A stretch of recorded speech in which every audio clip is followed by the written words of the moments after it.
With Abdel Fattah Adeyemi, you unlock a world of wisdom, growth, and connection. It's time to live, love, learn, and build a better world together. Be inspired. Be motivated. Edit your universe. أعوذ بالله من الشيطان الرجيم بسم الله الرحمن الرحيم السلام عليكم ورحمة الله تعالى وبركاته. My name is Abdel Fattah Adeyemi. I welcome you all to the 8th edition of Islamic Relationship Discussion, reaching you from the platform of Manchester Muslim Youth Network and hosted by Al Muhsinun Islamic Society, Manchester, UK. The topic of the discussion for today is how to balance being a spouse and being a parent. How to balance being a spouse and being a parent. That is, what do you do when your children need you and your spouse needs you and you also need yourself? What are you going to do? There's a beautiful irony about marriage, and that is, before children arrive, two people can spend hours talking to one another. Sometimes they eat together, they travel together, they pray together, they sit, in silence together. Sometimes they miss each other when they are apart. Even when the husband goes to work, the wife goes to work, they both miss each other. And then suddenly the child arrives. And when the child arrives, the child suddenly turns the whole thing around. The person who once received your first attention can only now receive your leftovers. Allahu Akbar.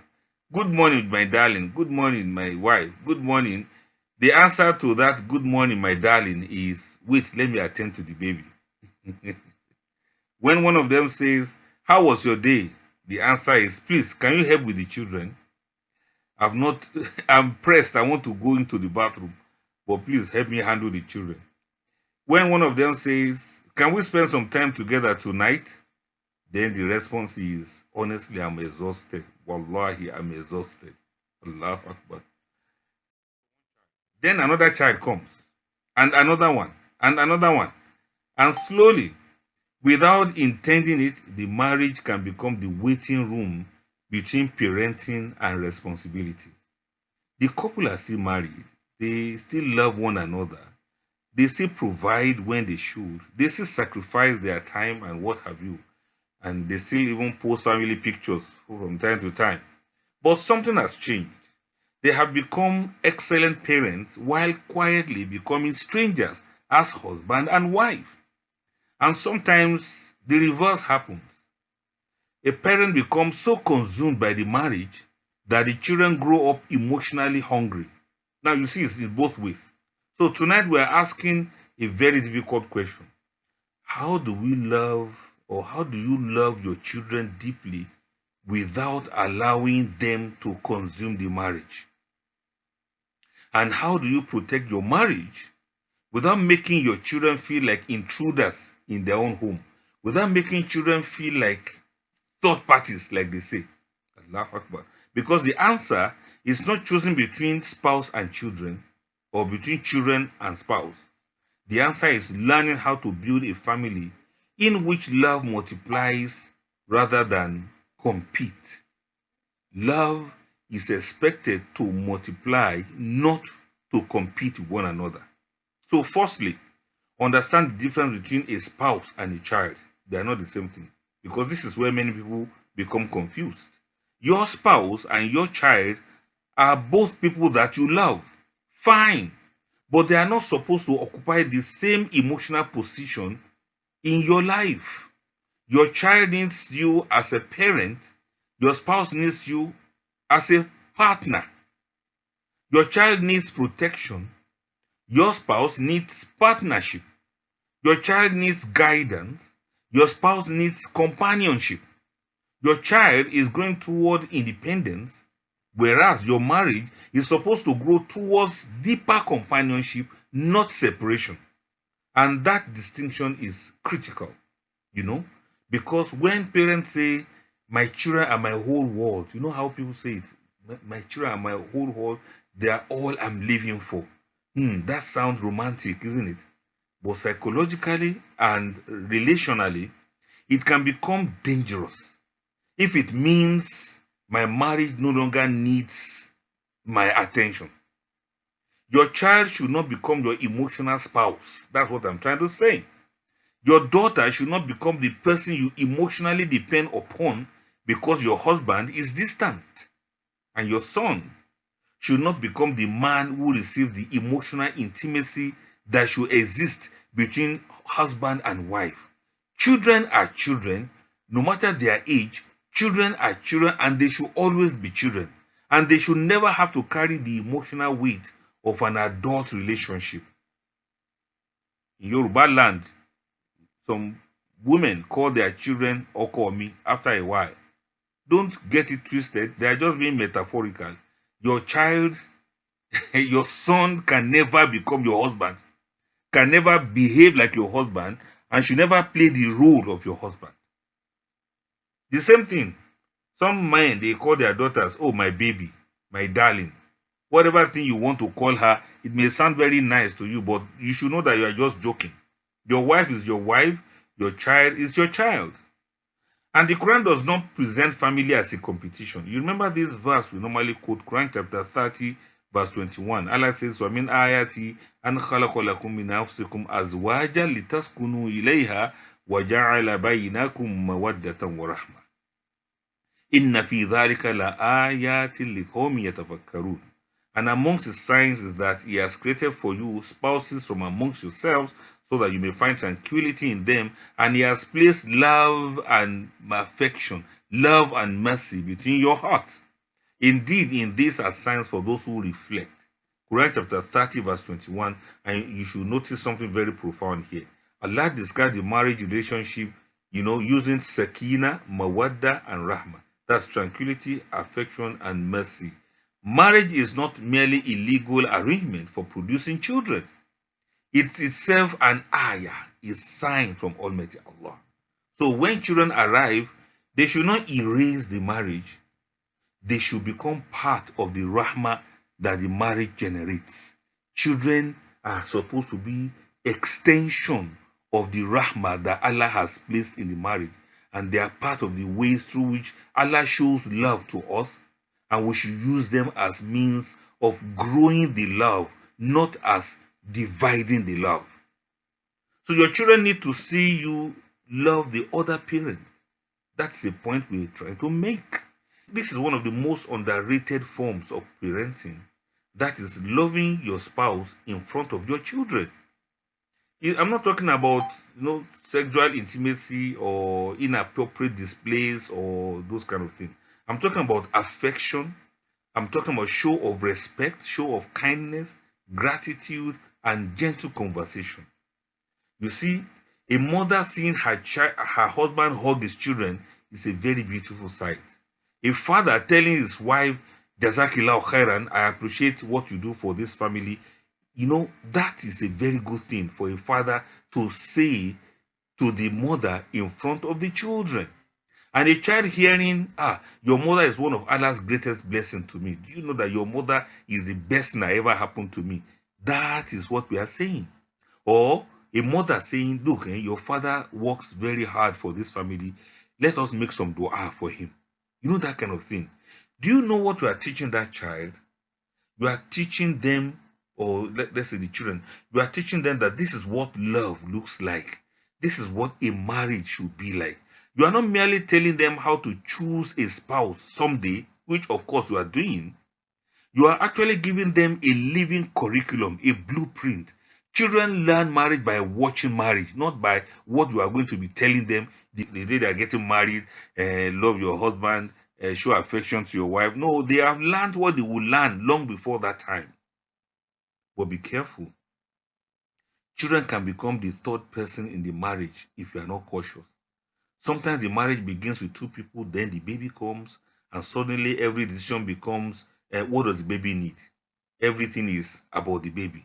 Then the child becomes a toddler, then school begins, then extracurricular activities, then exams, then university, then adulthood, then marriage.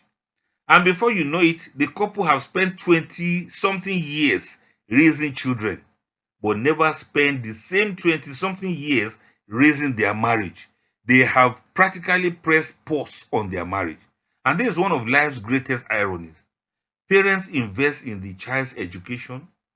You see, they invest in the child's health, they invest in child's clothing, the child's future, the child's emotional development. But who is educating the marriage itself? Who is investing in the marriage? Who is feeding the marriage? Who is checking the health of the marriage? Who is asking, are we still okay for 20 something years? So the most dangerous sentence may be the children come first, the one that parents used to say erroneously. It sounds noble, it sounds interesting, it even sounds responsible, but let's examine it. If children first means when my child is in danger or vulnerable or in need of urgent need, I will prioritize the child. That's understandable. But it means my spouse will always come second. That's what it means, because the children are more important.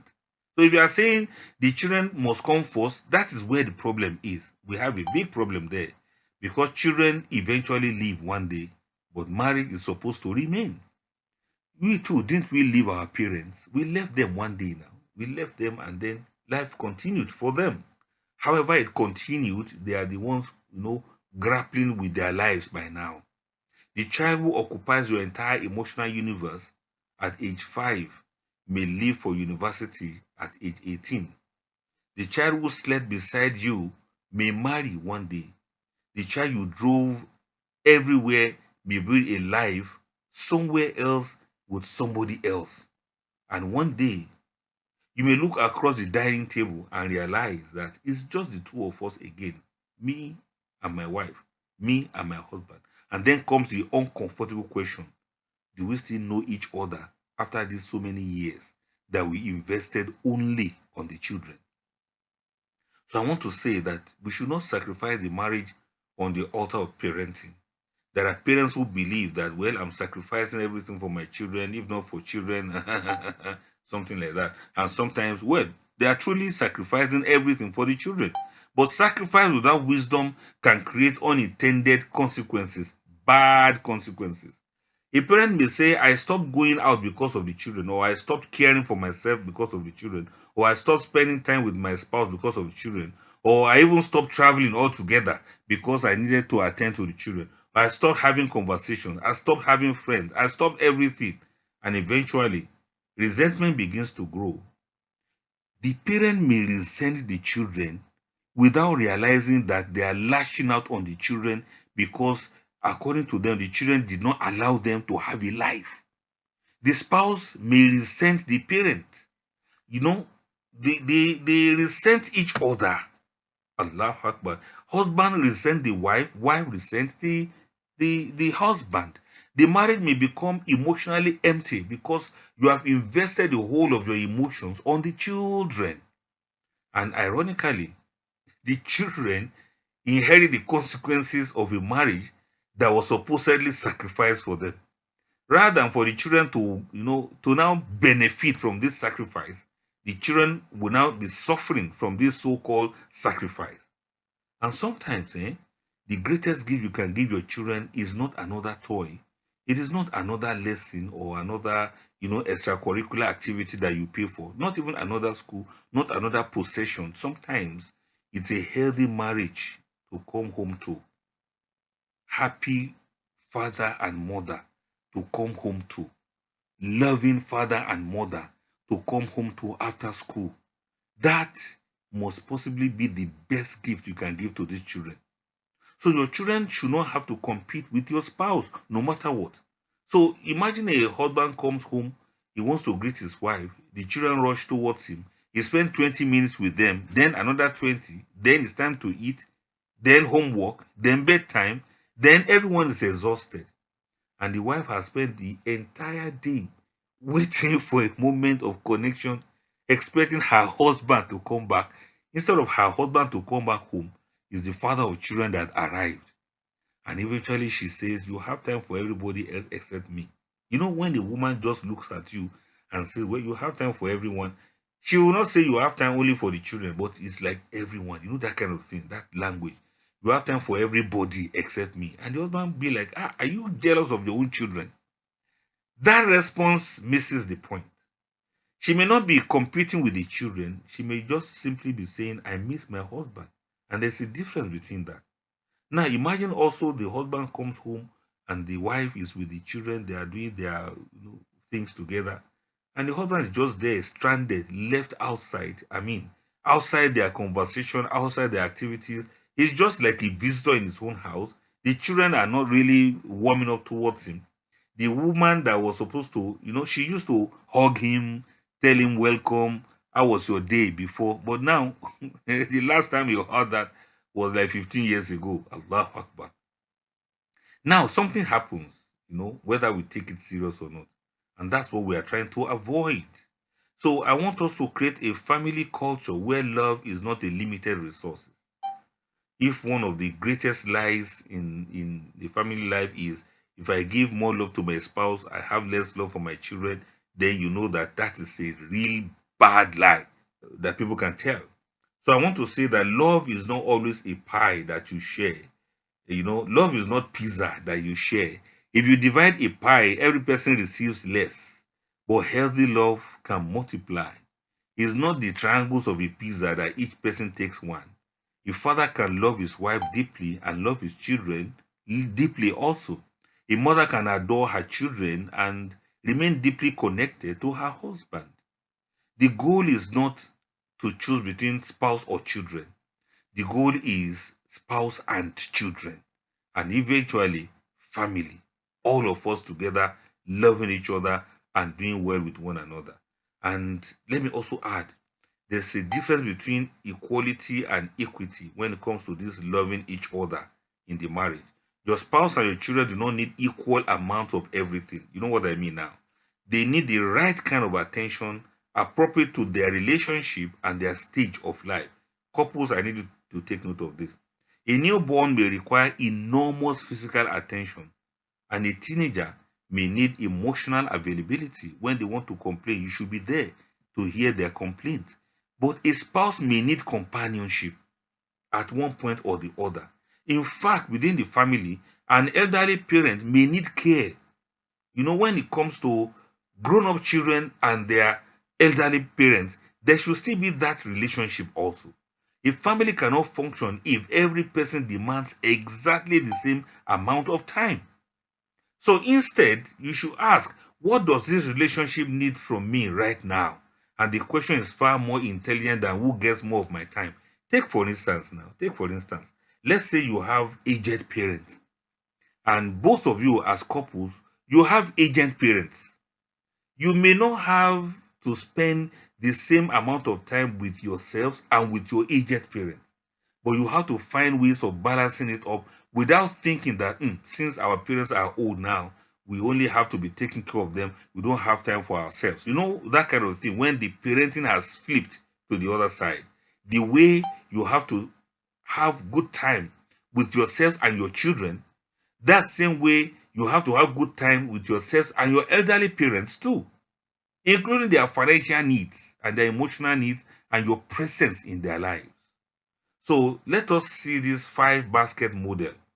So a practical way to balance family life, to think of your responsibilities in 5 ways.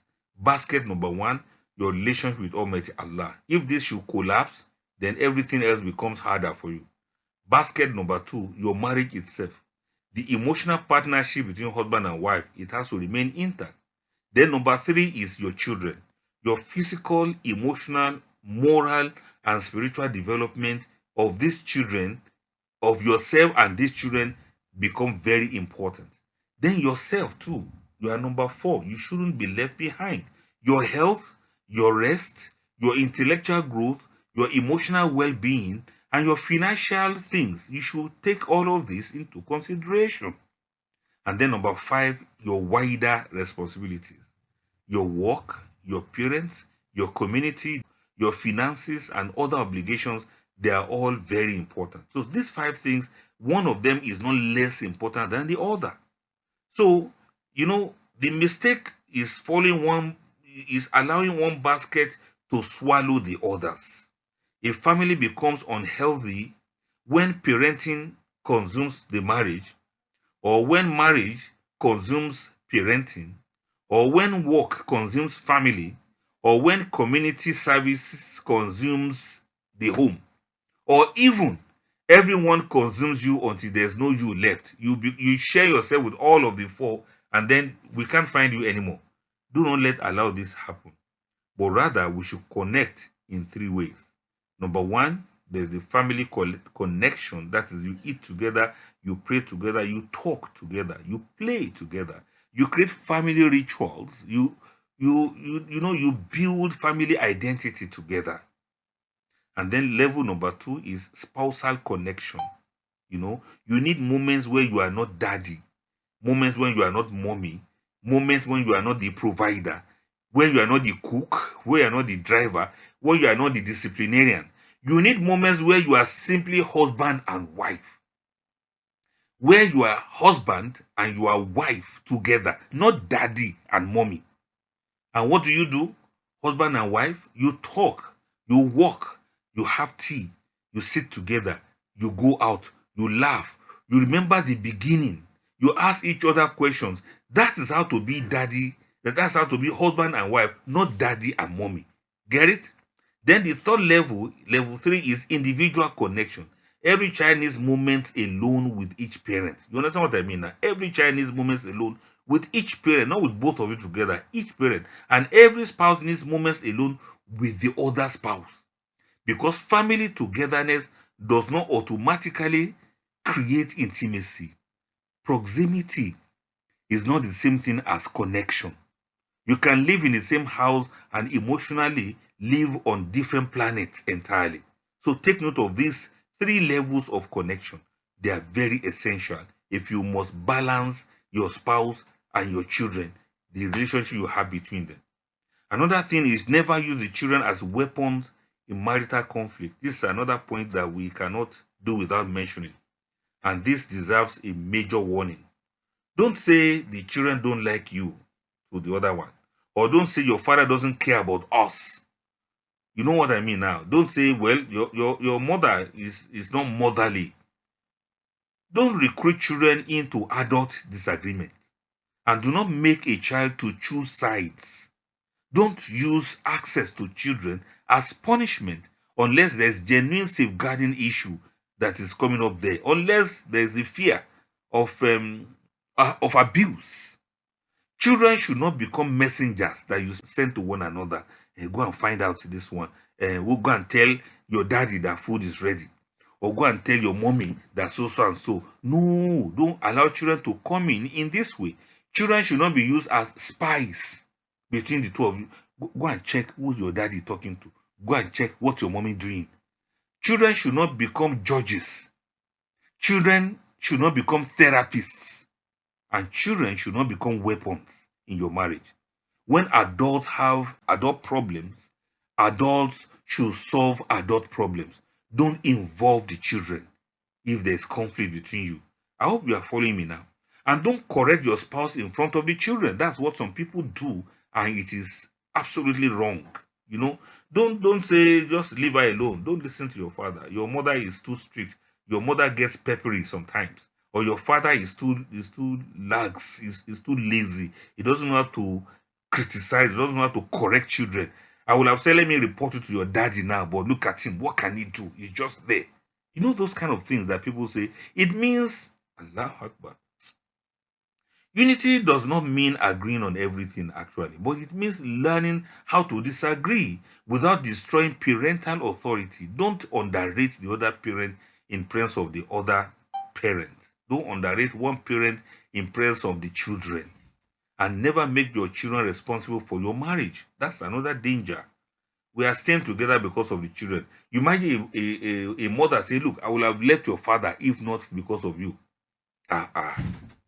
That means I'm suffering. I'm going to die. I may likely die here. And when I die here, I'm dying because of you children. Who says that? Who says that? That sentence of saying we are staying together because of children, that sentence can become an emotional prison.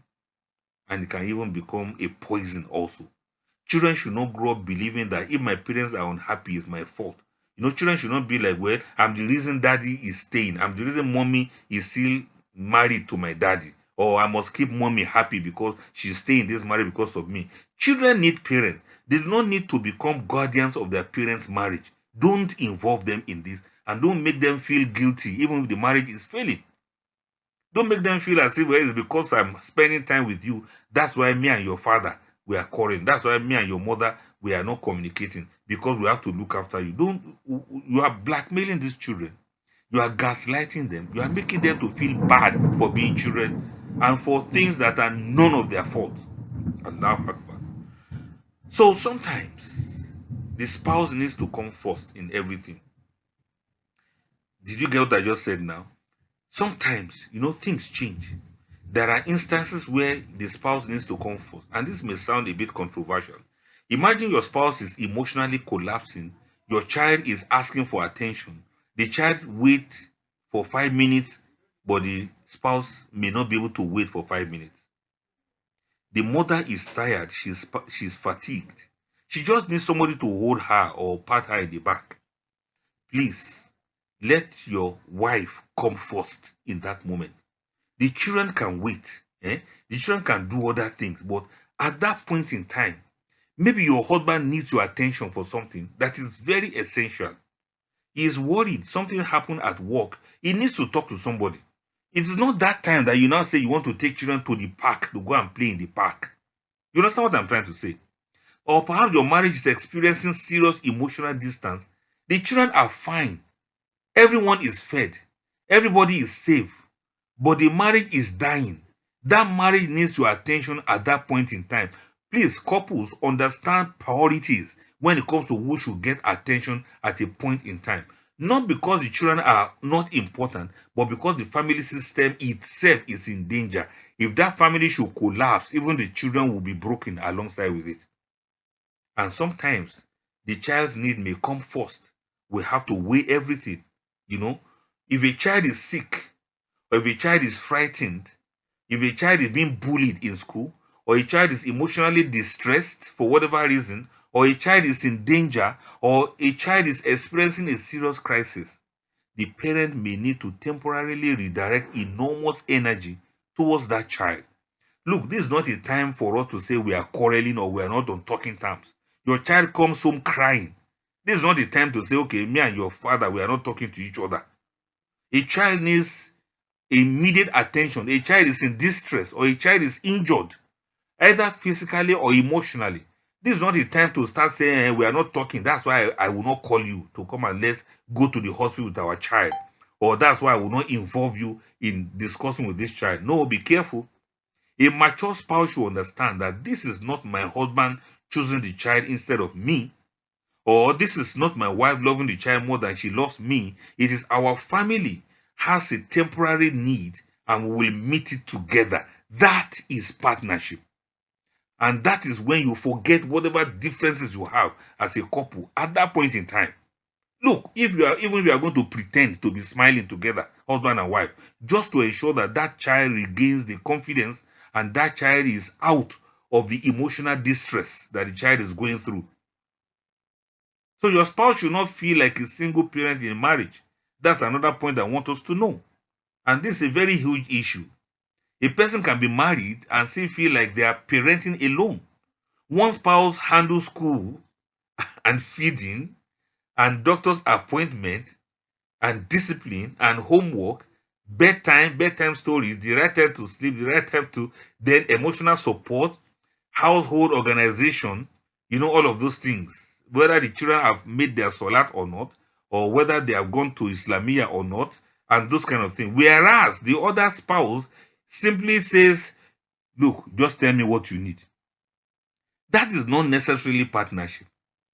Sometimes the most romantic sentence a spouse can hear is, I've got this. You two go and rest. Go and relax. I'll take them for school run. Or go and rest. I'll take them to Islamia. They say there's PTA. Don't worry. Let me go. Whatever thing we discuss there, I will let you know. Not just to keep saying, hey, what money do you people need? That kind of thing. And some women make mistake in this regard. They will like do everything on their own without involving the father. The only thing that bothers them is bring money. Okay, what happened at PTA? They said we should bring money. What is it that the child needs? Okay, this just bring me money. Why is your child not eating? Why is the child looking sad? Don't worry, they need something, just bring money. Now you shield the man away from understanding the emotional needs of the children. The only time you remember to involve him is when there's need to discipline the child. You are not being fair, madam. That's not how to make partnership in marriage. Once in a while, when the children come to you with complaint, tell them to go to daddy. And if daddy has done something to them, tell them, come, let's all go and say thank you to daddy for what he has done. If the child needs anything or some things to be organized in their lives, please involve daddy now. Daddy is not made to just be a vending machine or an ATM for just spending money only like that. I'm saying this so that some madams can understand what I'm saying. Some daddies too are guilty of some part of it, but this time around, I want to emphasize one of the mothers because they are the ones that get so guilty of this most of the time. And of course, the daddies too have their problems. A child will need something, a child wants to do something, daddy will just do everything, and the mother is left as if she's so useless. As if the only thing the mother does is just to cook and tell them to go and make salat. That the mother looks like a wicked woman that's only complaining whether they have recited their Quran or not. The mother looks like the virago. She looks like the stubborn one. She looks like the peppery one in the house. And when the mother is correcting the children, they run to father, and father will be there defending them. Excuse me, what is wrong with you now, Mr. Man? You are spoiling the partnership in this marriage. Don't let their mother look like the wicked one. Whenever the mother is disciplining them, keep quiet. Allow them to sort themselves out. At least if you cannot come in there and support the mother against them so that they know what they have done is wrong, don't go there spoiling the discipline this mother is trying to instill in the children. I hope we understand what I'm trying to say. Sometimes love looks like washing bottles at 2 a.m. Some things can change. Love is not only expressed through words. Love may be when we share things together, disciplining the children, emotional support, and what have you. That's why I said sometimes loving each other looks like washing bottles at 2 a.m. It looks like preparing the children for school the following day. Sometimes it looks like taking the children out so that your spouse can sleep. And sometimes it looks like attending the school meeting, the PTA. Sometimes it looks like noticing what needs to be done without being asked. Without being asked. So don't wait for your spouse to ask for attention. That's another point we need to understand. And this is another marriage killer. Your spouse says, you don't spend time with me. Then your response is, why didn't you tell me before now? Maybe they did through silence, through withdrawal, through irritation, sometimes through reduced affection, sometimes through constantly saying, I'm fine. When I will say, how are you? She will say, I'm fine. And sometimes I'm fine means I have stopped expecting anything from you. Please pay attention before the complaint becomes contempt. Before the complaint becomes contempt, pay attention. Sometimes you ask a man, how are you feeling? You say, I'm okay. Are you sick? No, I'm not sick. Are you fine? Yes, I'm fine. Whereas it's not that he's fine. He has just withdrawn because he knows that, well, you don't really care that much. He has been using style to complain, but you are not seeing reason for that. You see, you don't need to ask whether a man needs something or not, whether a man is tired or not. You don't need to ask. You know, you observe. But if you don't do anything about it, it's as if you don't care. You only care about yourself. I'm saying this to madam. As for Mr. Adam, the husband too, your wife doesn't have to say everything every time. Sometimes all you concern about yourself with is work, work, work. And then your children, your children, your children. When you call, your first question is, how are my children? Or how is the children doing? How is Farouk? Or how is Zainab? How's Husseina? That's all you ask. You don't ask herself, how are you too? How are you really? You ask, what is it that the children need? You don't ask you, the mother, what do you need? You buy things, you buy gift for the children. You don't remember to buy for the mother. Don't you see something is wrong? But she can't complain so that it will not be as if she's jealous of her children. It can go the other way around too. So take note of that. And then build micro moments of love. That's how to counter all of these things. You do not always need a holiday. You just need moments. You don't need all the time in the world. A 5 minutes conversation, a hug, even in presence of the children. I know why I'm saying this. Many couples out there, because they think they have grown old or they have grown up, they have overgrown hugging each other in presence of the children. I take objection to that. You see, moments of a cup of tea together, a massage during the day, a kind of thinking about you, compliment like that, a compliment. That's very nice. That dress you wore in the morning when you were going out looked very nice on you. Honestly, I wish to buy another one for you. That kind of a thing. A private joke, a shared dua, a walk around the compound together. A few minutes after the children are asleep, you just like have some tete-a-tete discussion together. These moments may look small, but marriages are often built from small deposits of affection that is repeated consistently. So let us create a we that includes the children without erasing the couple. We are together. We are a family. Allahu Akbar. We became parents so successfully, so much so that we are still lovers. We are still friends. We are still companions, without forgetting where we started from. Then we should also teach the children that their parents have a private world. Children need to understand that there are boundaries.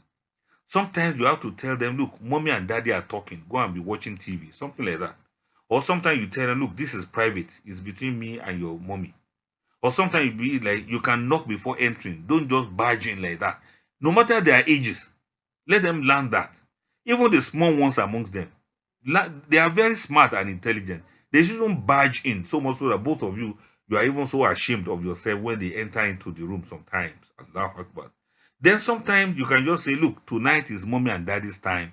I want you guys to give us time. This is not rejection. This is education.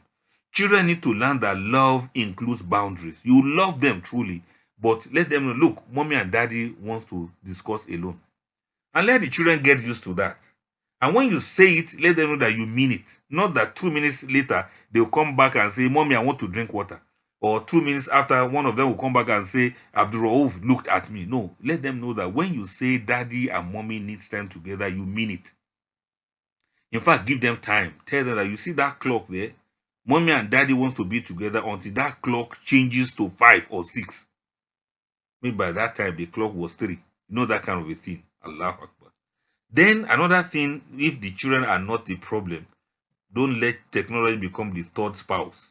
We are talking about balancing children and your spouse. Now, what about technology? You may have 2 adults and 3 children sitting in one room. That kind of thing. And there's 6 screens all in the house. Everybody is present, but nobody is connected. A family can be physically together and emotionally absent. So you have to create a screen-free time and let it be what it is. The children, I want you to know, they are watching more than what you think. And you know that there is you and you are to be respected. They are looking at how a man speaks to a woman. They are looking at how a woman responds to a man. They are looking at how disagreement works. They are looking at how apologies work, how affection works, how forgiveness works, how money works, how responsibility works, how faith, if you say you have iman, how it works. We are Muslims. How do you practice Islam? How Allah is remembered in the home. They are watching. So parenting is not only what am I teaching my child, it's also what am I showing my child. Your marriage is one of your child's first textbooks, and your marriage is one of your child's first tafsir of the glorious Quran. And then there is you. We cannot talk about balancing spouse and parent without discussing the individual, because exhausted people make poor relational decisions. A parent who never rests becomes irritable. A spouse who never has personal space becomes resentful. A person who never nourishes their own soul becomes emotionally empty. Islam does not require you to destroy yourself in order to serve other people. The Prophet ﷺ taught us balance in worship, in family life, and personal needs. The Prophet said your body has a right over you. So there's wisdom in giving every right its due. So you should ask, who am I when I'm not serving everyone else? Because you are not merely a daddy or a mom or a husband or a wife or a provider or a caregiver. You are also a servant of Allah. You have a soul and your soul has rights. You have a body and your body has rights. Please rest if you must. Relax if you need to relax. It may not have to do with you and your husband or you and your wife, even you alone as a person. Please do the best of what you can do. And I want us to understand that there's no perfect balance. You can just try the best of what you can. There are things that will change from time to time. Some seasons will be very heavy with the child when you are pregnant. A newborn can change everything between husband and wife. You don't have access to your wife for that period of time when she's having postnatal. I'm saying this to young couples. Things may change. A sick child may change everything. There's no way your child will not run temperature from time to time. Exams change everything for the children. Pregnancy changes everything. A demanding job can change everything. Financial crisis changes everything. Illness changes everything. Aging parents change everything.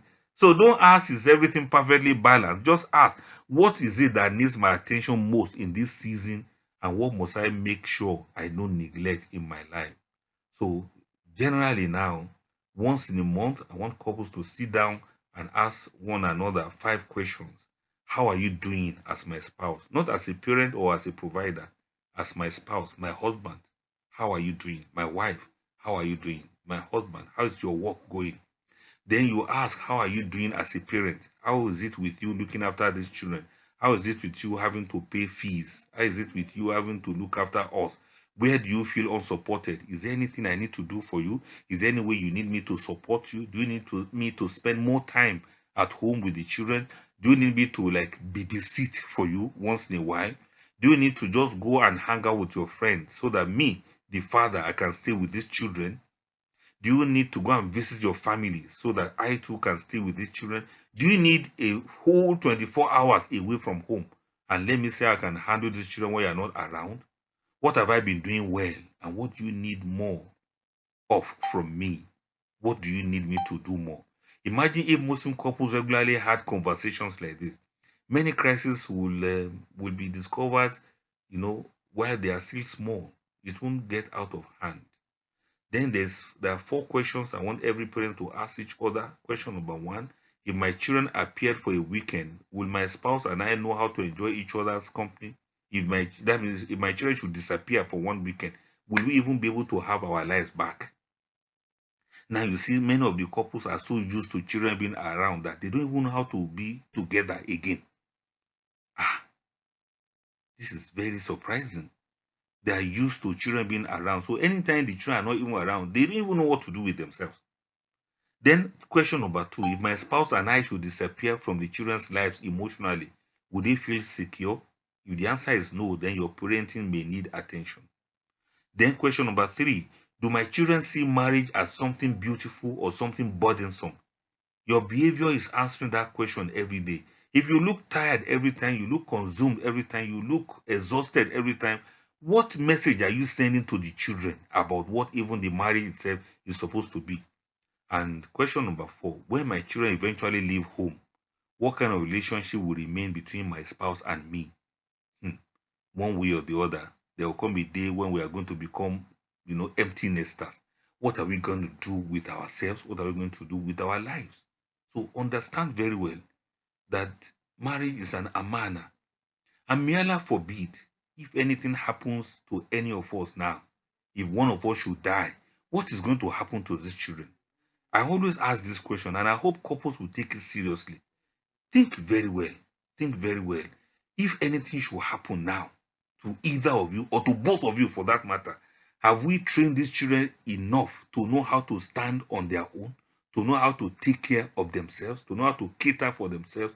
Let's assume there's an emergency and both of us need to leave home and we leave these children behind. Can the elderly one amongst them look after the younger ones? Do they know how to bathe themselves? Do they know how to clothe themselves? Did you train them how to clean themselves in the bathroom? This one that you are always there, always available, train them for days or hours when you will not be available. If possible, set CCTV camera in your home and disappear for 2 hours. Observe how they are going to do and train them for that. Let there be a drill. The drill is that, look, mommy and daddy will be away from home for 5 hours. What are you people going to do from hour to hour? You'll be the Amir. You'll be the Amira. You'll ensure that everybody does A, B, C, D. Suppose I'm not around and your little sister is hungry. What are you going to give her to eat? This is the cupboard. This is the food. This is how to go about it. This is where the water is. This is how to drink. If your little brother goes to ease himself, wants to poo-poo, that's language of children. What are you going to do? This is how to remove the diapers. This is how to remove this one. This is how to take them to the bathroom. Please, parents, train your children to know how to do some things for themselves and by themselves, so that whether you are there or not, they'll be able to take good care of them. The family is not a hierarchy of love, and this is where we finally arrive now. A healthy family should not operate like husband, wife, child, child, child, or children, children, children, husband, or children, children, children, wife. No. Instead, think of family as an ecosystem. When the marriage is healthy, it creates emotional security for the children.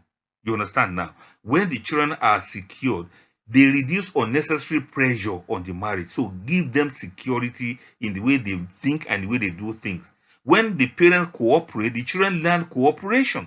When the children see affection, they learn affection. When they see conflict repaired, they learn resilience. When they see one person apologizing to the other, they know how to make peace. When they see Allah remembered, they learn spiritually. When mommy and daddy wake up in the night for tahajjud, the children learn how to be spiritually strong. And the final thought I want to have for us today is that one day the house will be quiet. And maybe this is the thought I will leave hanging in the room for all of us. One day, the toys will disappear. One day, the school uniforms will disappear. One day, the children's shoes will disappear from the doorway. One day, the arguments over bedtime will disappear. When should they sleep? When should they not sleep? One day, the children will go out. They will not be with you again. And that argument will be over. If you have created crisis because of argument over this, one day, even the need for that crisis or argument will never happen again. One day, the homework battles will disappear. Whether the children should watch TV or they should do homework, one day there will be no argument over that again. One day the house will become strangely quiet and you wonder what's happening here. One day nobody is going to jump on your chairs again. One day nobody is going to, scatter the bed that you just made for you again. One day the children will have their own homes. They will have their own spouses. They will have their own children. Then you will look across the room and there will be the person you married. Your real husband will be the next person you see. And your wife is the person that is standing there. The person you once stayed awake talking to. The person you once loved and you once expressed affection to. The person whose hand you once held before the children came. The person with whom you built all of these things, all of this. And perhaps by that time you will realize that the children were never supposed to replace the marriage. They were supposed to be part of the legacy of the marriage. So don't spend 20-something years building a beautiful family only to discover that you lost your spouse somewhere along the way. And don't spend 20-something years protecting your marriage while your children quietly wonder why their parents were never emotionally available. Instead, build something greater. Build something that is equilibrium, something that is balanced. Build a home where the husband loves the wife respects the husband, the parents nurture the children feel secured, and everybody knows that Allah is at the center of all of it. Because the ultimate goal is not how do I balance being a spouse and being a parent, just like our topic is. Maybe the question is, how do I become the kind of husband, wife, father, or mother whose love makes the whole family to become stronger? That is the balance. It is not 50-50. But presence where presence is needed, not equal attention, but intentional attention. Not perfect parenting, but conscious parenting. And not a perfect marriage, but a marriage that keeps returning to mercy over and over again. And when the children eventually leave, like we are saying, may they leave carrying more than our names. When the children go to marry other people, may they go to marry carrying our values alongside with them. May they carry our faith, our commitment, our love along with them when they go to get married as a woman, or they go and get married as a man. And when they carry memories of a home where love was visible, may Allah make it to also impact in their lives and in their own homes too. And may they one day say, I learned what marriage should look like by watching my parents love one another. I want to employ all of us. Please don't let parenting become so successful that your marriage becomes its casualty. Don't build your children by destroying your marriage. So, I pray now that رَبَّنَا هَبْ لَنَا مِنْ أَزْوَاجِنَا وَذُرِّيَّاتِنَا قُرَّةَ أَعْيُنٍ وَاجْعَلْنَا لِلْمُتَّقِينَ إِمَامًا. Oh, our Lord, grant us from our spouses and offspring comfort to our eyes, and make us an example for the righteous. Amin ya Rabbal Alameen. My name is Abdul Fattah Adeyemi. Wassalamu alaikum wa rahmatullahi ta'ala wa barakatuh. Welcome to a place where we celebrate your greatness and nurture your path to even greater accomplishments. Acquire Abdul Fattah Adeyemi's soul-lifting handmade masterpieces and experience the divine beauty of Islamic artistry. Join the community. Transform your life. Edit your universe.